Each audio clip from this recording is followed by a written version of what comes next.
My good friend William was very concerned about what had happened to you after the Italians left.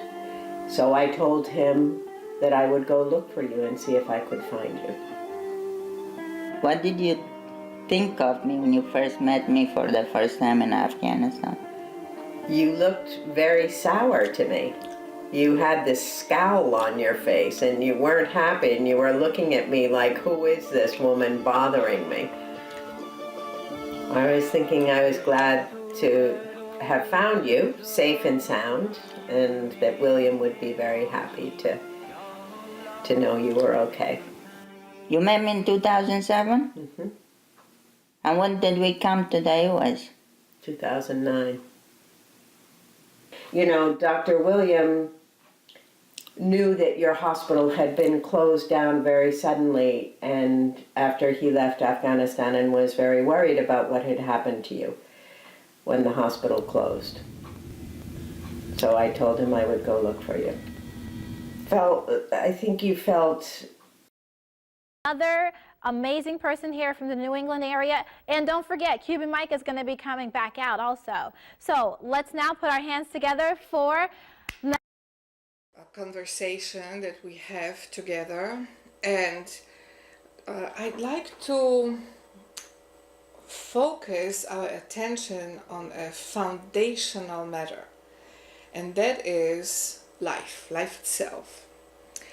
There's a lot of conversation today about the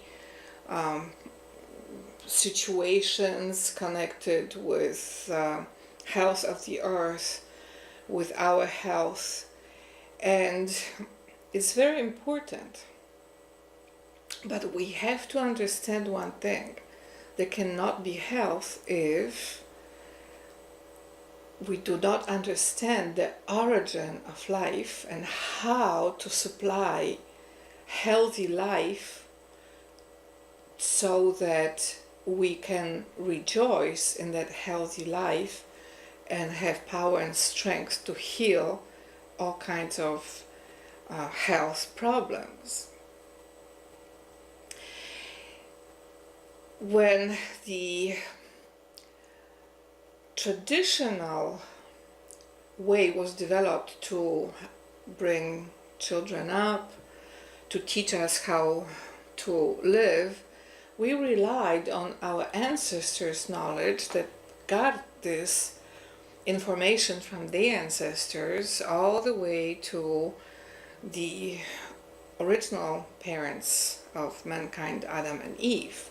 And it's a mystery how this knowledge about foundations of life has been passed on from generation to generation, but it has authority, and we have to deal with the fact that our parents have authority over us by the very fact that we are created by them, and then their parents had authority over our parents, our grandparents, etc., all the way down the line.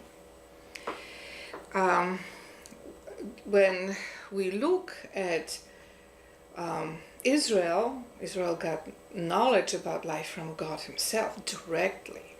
So it wasn't only through ancestral knowledge, but also directly from the creator of life. And there's a beautiful image here, tree of life. It's Haim in Hebrew, tree of life.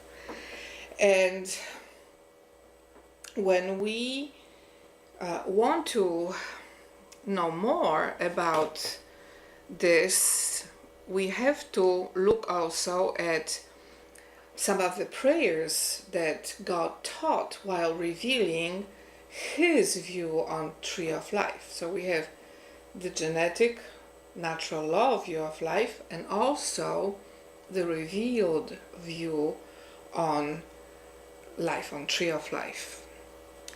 So here the beautiful words are: a tree of life to those who hold fast to it, and all who cling to it find happiness.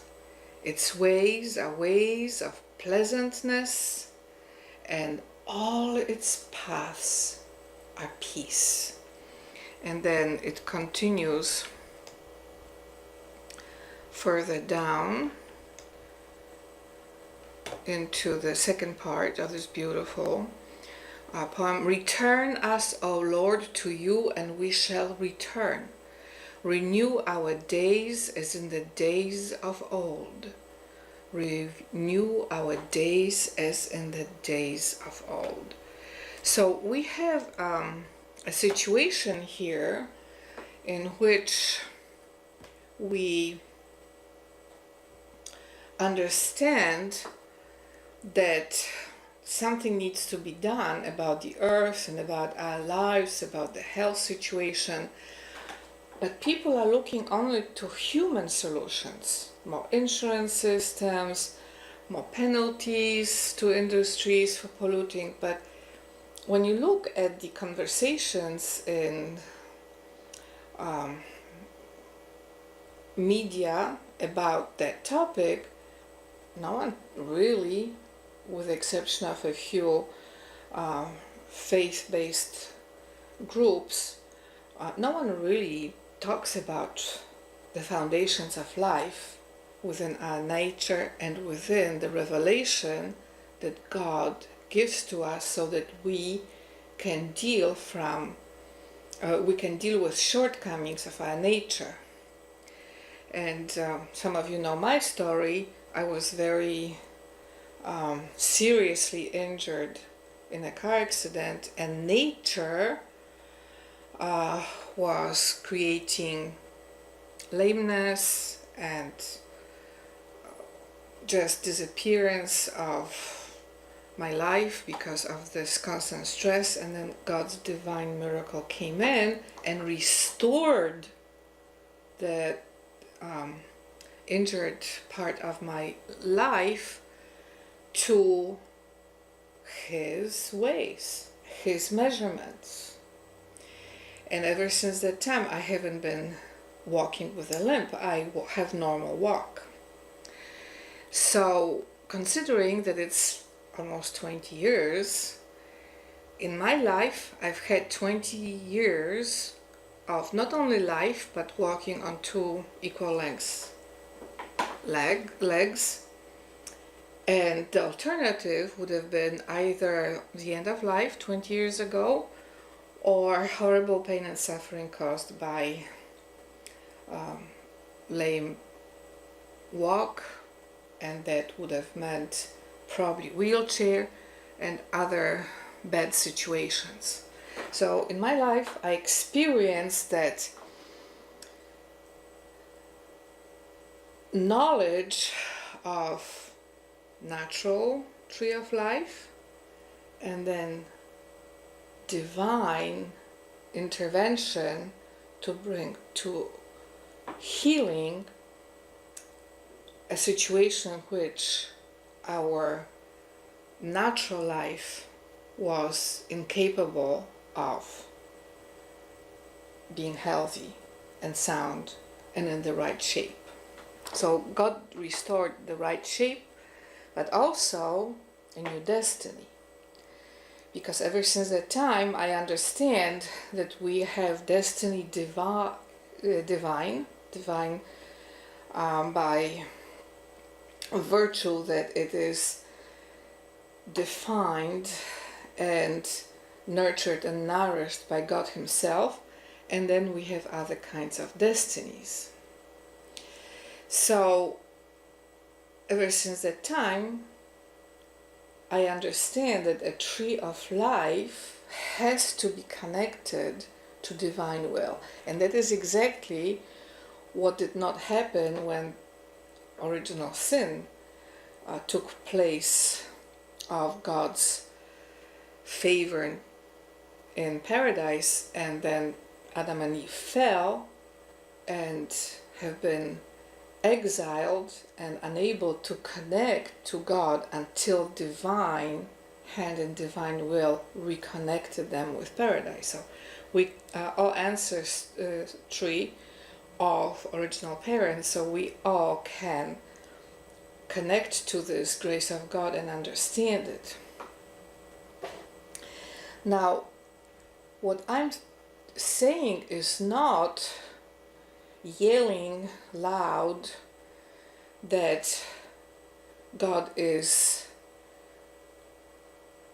within me and therefore there's nothing I can do.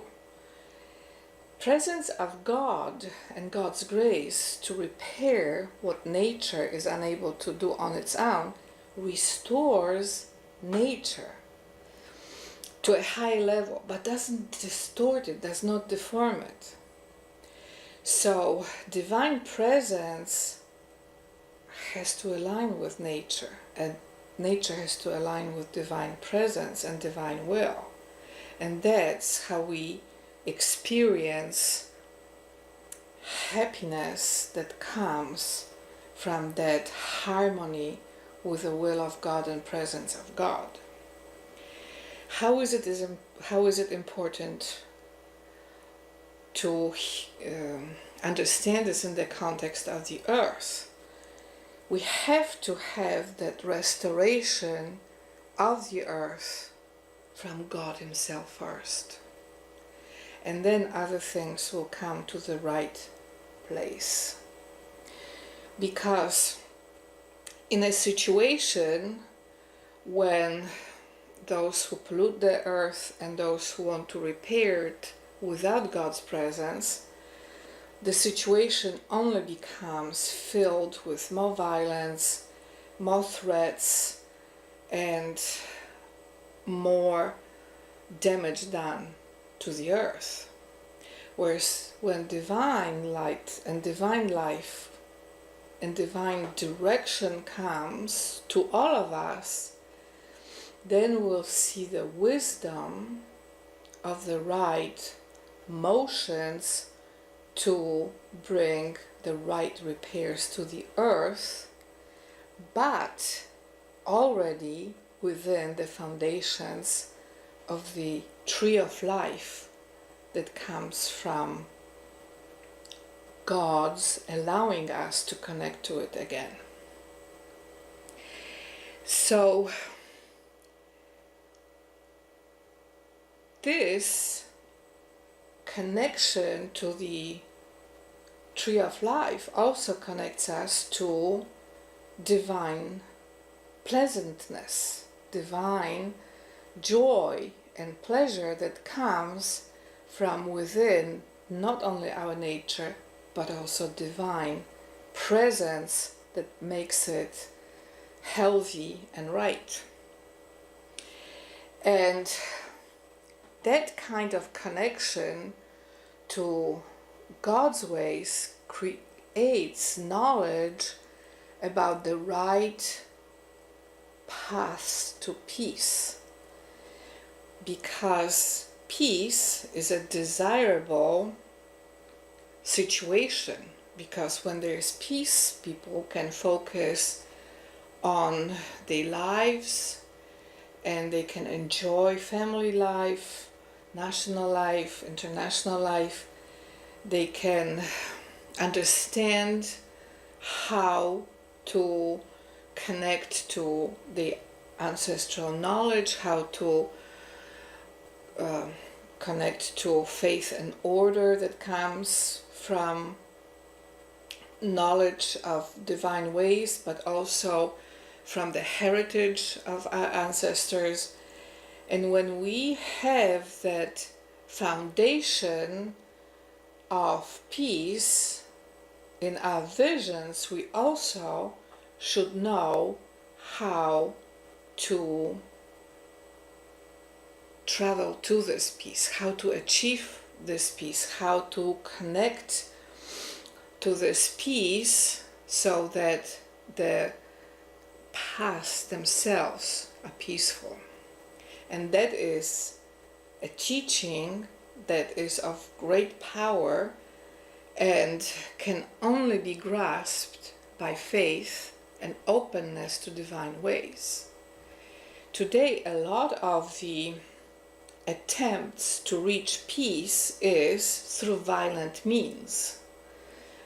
through violent words, through creating counter measures in the system of justice in order to achieve a certain desired outcome of justice. This creates a lot of resistance that then creates other kinds of measures, and the situation is of great brokenness of national ways. There's a lot of sadness, many people's hearts are broken, politics becomes a battleground rather than political ground, and a lot of hatred takes place of natural affection and natural friendliness among people who are neighbors and whose ancestors used to be very friendly to each other. So there is no reason for the current generation to be so filled with animosity that defies and undermines their own heritage. I've seen a lot of situations today in which one group of Americans is against another group of Americans, and it's very sad because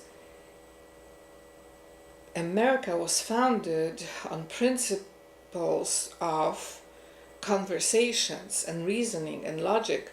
I recommend that you read Alexis de Tocqueville book, Democracy in America, and that book describes in a very sophisticated but accessible ways the development of American democracy in the 19th century.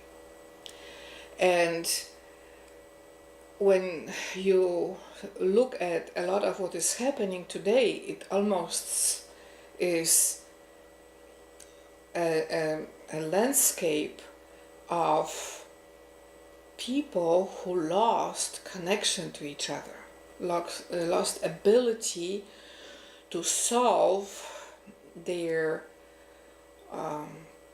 current conflicts through conversation, through working things out, and then also through requests of divine intervention that has come many times to America's land.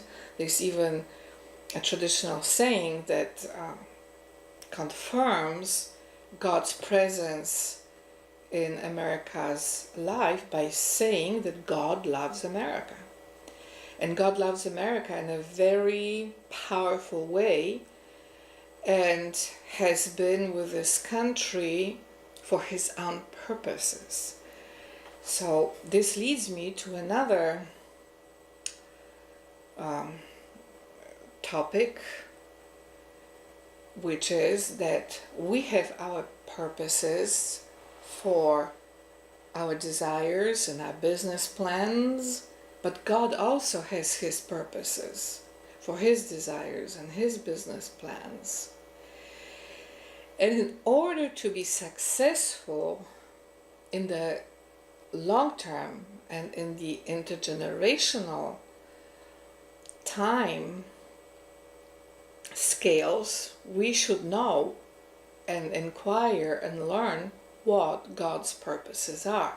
So there is an alignment and an alignment and enlightenment connected with this. I will give you an example from the past. And that is when Renaissance artists created, I'll give you some of the